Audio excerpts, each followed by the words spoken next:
Comme la gestion de notre bureau, notre programme d'étudiants et de stagiaires est structuré autour des valeurs clés de Garling WLG, qui sont la force de l'équipe, la force de la diversité et la force du surpassement. Une des questions classiques qu'on entend souvent dans les événements, quel type de profil d'étudiants vous recherchez? Ce qui est recherché, c'est des valeurs communes, qui sont principalement cet esprit d'ouverture, cet esprit d'innovation, travailler en collaboration, en équipe. On leur donne, je dirais, une liberté qui est importante. On leur donne les outils aussi qu'il faut pour s'autogérer.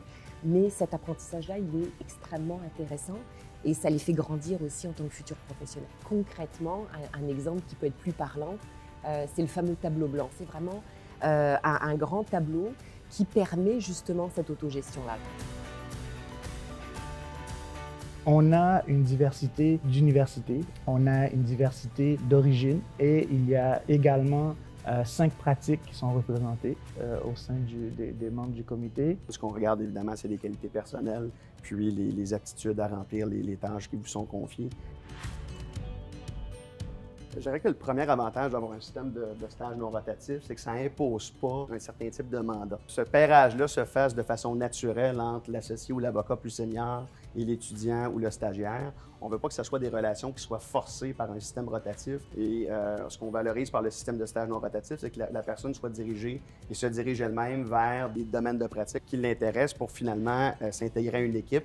On favorise évidemment que les gens qui ont des affinités naturelles puissent travailler ensemble. On mise surtout donc sur des valeurs communes. Et ces valeurs-là peuvent être mieux identifiées en utilisant des tests psychométriques. Et ça, c'est des indicateurs qui vont nous aider à accompagner adéquatement chacun des étudiants. D'ailleurs, j'ai promis à Mathilde cette année que je le ferais. Ça fait plusieurs mois qu'elle me court après pour que je le fasse. C'est pas un outil de classement, contrairement à ce que peut-être certaines personnes pourraient penser.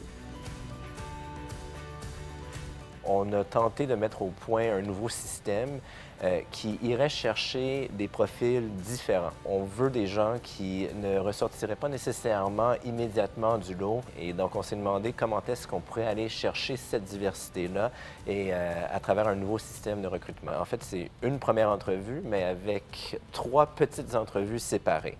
Bref, on essaie de donner une chance à l'étudiant de se mettre en valeur de plusieurs façons différentes. On va essayer d'amener l'étudiant à nous montrer comment est-ce qu'il ou elle réfléchit et comment est-ce qu'ils abordent différents problèmes. On voulait que le premier processus qu'on a nommé le speed meeting soit beaucoup moins stressant pour les étudiants, d'une part, mais surtout puisse accueillir non pas moins d'étudiants, mais plus. Que la structure des speed meetings va faire en sorte qu'on va réussir à ouvrir les vannes et à recevoir peut-être 20 à 40 candidats de plus.